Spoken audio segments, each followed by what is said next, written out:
जळगावमध्ये काँग्रेसला मोठा धक्का। काँग्रेसच्या प्रदेश उपाध्यक्ष राष्ट्रवादीमध्ये प्रतिभा शिंदेंचा अजित पवारांच्या उपस्थितीमध्ये राष्ट्रवादीत प्रवेश। बावनकुळे यांच्या नावानं फोन करून शेतकऱ्यांची फसवणूक। अज्ञात व्यक्तीविरोधात छत्रपती संभाजीनगर पोलिसात गुन्हा दाखल।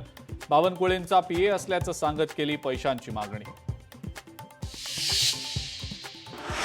लातूरच्या रेणापूरचे तहसीलदार प्रशांत थोरात निलंबित। सरकारी खुर्चीवर बसून गाणं गायल्यानं कारवाई। मंत्री बावनकुळेंकडनं तहसीलदारांच्या निलंबनाचे आदेश।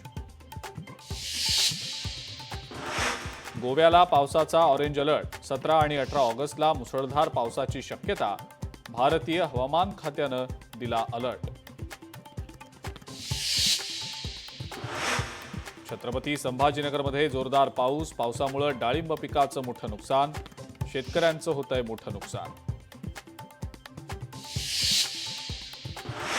नाशिकच्या मालेगावामध्ये मुसळधार पाऊस। पावसामुळे गिरणा नदीच्या पाणी पातळीमध्ये वाढ। धरण 60% भरल्यानं मालेगाव नांदगावसह जळगाव जिल्ह्याला दिलासा।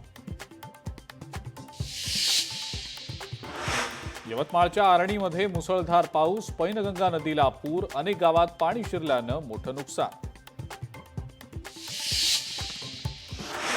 इसापूर धरणाच्या पाणी पातळीमध्ये वाढ। धरणाचे 13 दरवाजे उघडले। धरणातनं 54,400 क्युसेकनं विसर्ग सुरू। नांदेडच्या आसना नदीला पूर। पुराचं पाणी शेतात शिरलं। पिकांचं झालं मोठं नुकसान। नदीकाठच्या गावांना सतर्कतेचा इशारा।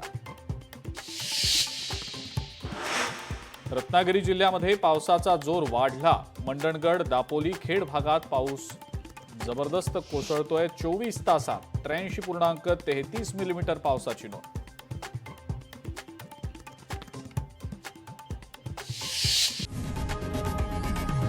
लोकशाही मराठी ऐका, पहा, जागरूक रहा।